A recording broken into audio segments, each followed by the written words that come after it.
अस्सलामुअलैकुम। ई education academy YouTube channel पर आपको खुश आमदीद कहता हूँ। आज हम नाइन्थ साइंस की मैथमेटिक्स एक्सरसाइज 1.2 शुरू करेंगे। इससे पहले मैंने एक्सरसाइज 1.1 उससे रिलेटेड कॉन्सेप्ट्स इसी प्लेलिस्ट में पहले मौजूद हैं, आप देख लीजिएगा। वो करके आप यहाँ पे पहुँचेंगे तो आपको अच्छे से समझ आएगी, बहुत आसान है। तो इसको शुरू करते हैं। एक्सरसाइज 1.2 क्वेश्चन नंबर 1 बहुत आसान था, इसलिए मैंने सोचा इसको यहीं से आपको समझा लेता हूँ।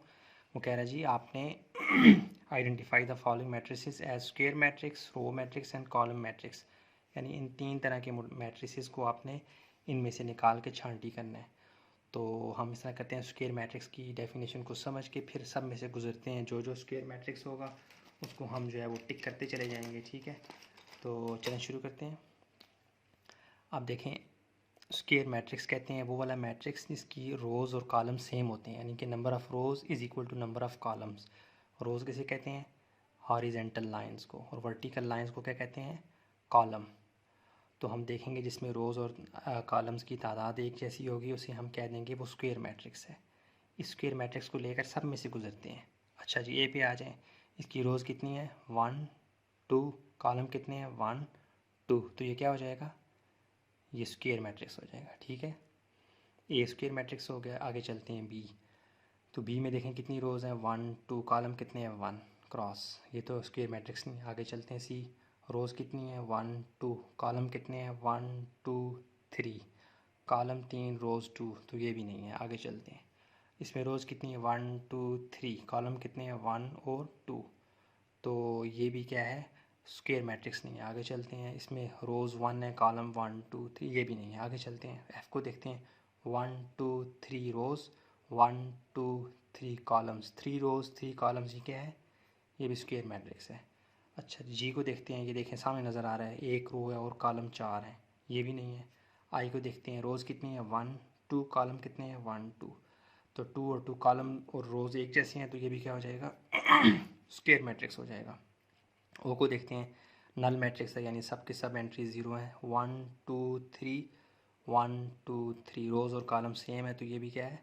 Square matrix. एच को देखते हैं, सामने नज़र आ रहा है, एक कॉलम है और 1 2 3 रोज़ हैं, ये नहीं है। यानी कि स्क्वायर मैट्रिक्स को हम टिक कर देते हैं और रो मैट्रिक्स को हम हैश कर देते हैं और कॉलम वालों को हम कर देंगे स्टार बना देंगे ऐसे छोटा सा, ठीक है।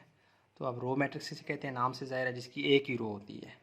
कॉलम्स जितने मर्जी हों लेकिन रो एक ही होगी। अब इसकी रोज़ 2 हैं, 1 2। इसकी रोज़ कितनी है? 1 2, ये भी नहीं है। इसकी रोज़ कितनी है? 1 2, ये भी नहीं है। जिसकी एक रो होगी वही रो मैट्रिक्स कहलाएगा। 1 2 3। ये रोज़ इसकी 3 है, ये भी नहीं है। इसकी रोज़ कितनी है? रो कितनी है? एक ही है, तो ये क्या है? इसको मैं हैश कर देता हूँ, ठीक है। ये एमसीक्यूज़ में इस तरह के सवाल आते हैं। ई जो हो गया वो आपके पास हो गया रो मैट्रिक्स। आगे एफ़ को देखते हैं। 1 2 3, ये भी नहीं है। देखिए जी, देखें ये बिल्कुल है, इसकी एक ही रो है, इसको भी हैश कर दें आप। यानी हैश किसके लिए है? रो मैट्रिक्स के लिए। अच्छा, आई को देखें, ये नहीं है, तो ऑलरेडी स्क्वायर मैट्रिक्स है। आगे चलें। इसकी रोज़ कितनी है? 1 2 3, ये भी नहीं है। एच को देखें, इसकी भी रोज़ 1 2 3 3 रोज़ हैं, कॉलम एक है। आगे चलते हैं, कॉलम मैट्रिक्स को देखते हैं। कॉलम मैट्रिक्स ऐसा मैट्रिक्स जिसकी एक ही कॉलम होता है।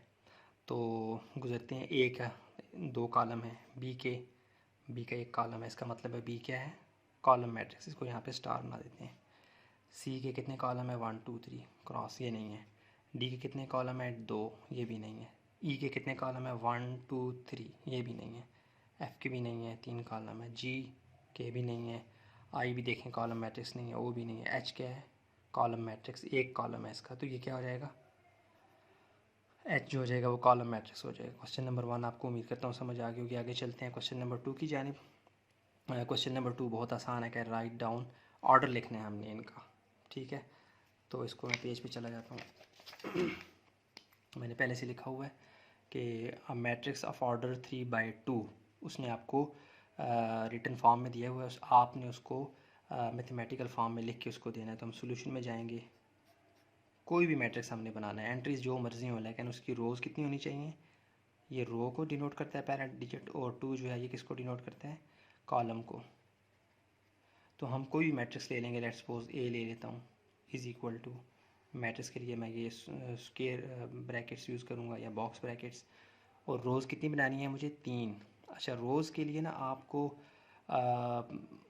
वर्टिकल फॉर्म में लिखना होगा रोज़ बनाने के लिए। 3 रोज़ बनानी है तो मैं लिख देता हूँ 1 2 3, नंबर कोई भी हो सकते हैं, 4 5 6 7 8 कुछ भी, टू सो ऑन, किसी भी ऑर्डर में लिख सकते हैं।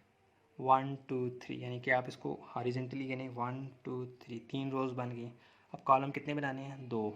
एक कॉलम तो बन गया, एक और बना दें यहाँ पर, लेकिन 5 6 9 लेट्स सपोज। अभी देखें इसका ऑर्डर क्या है, 3 रोज़ हैं, 1 2 3, और कॉलम कितने हैं, 1 और 2। ये आंसर आ गया आपका।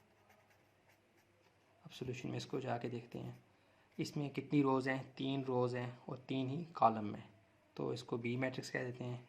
इज़ इक्वल टू, रोज़ के लिए मैंने आपको बताया कि एंट्रीज़ वर्टिकल करें, 6 9 10, 1 2 3, 3 रोज़ की तो आपके पास हो गया, 3 रोज़ मुकम्मल हो गई। अब कॉलम का करना है, तो कॉलम कितने बनाने हैं आपने? 3। एक कॉलम बना हुआ है, एक और बना लें इसी फॉर्म में, 2 3 4 7 9 11 लेट्स सपोज।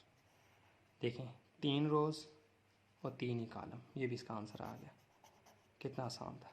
तो बाकी एक्सरसाइज जो है वो अगली वीडियो में बनाता हूँ मैं इंशाल्लाह। मिलते हैं एक ब्रेक के बाद। तो अपना ख्याल रखिएगा और लाइक करें, सब्सक्राइब करें, शेयर करें, अपने दोस्तों को बताएं इंशाल्लाह। और मज़ीद जो कॉन्सेप्ट इससे रिलेटेड है वो मैं डिस्क्रिप्शन बॉक्स में दे दूँगा। अपना बहुत ख्याल रखिएगा। अस्सलाम वालेकुम।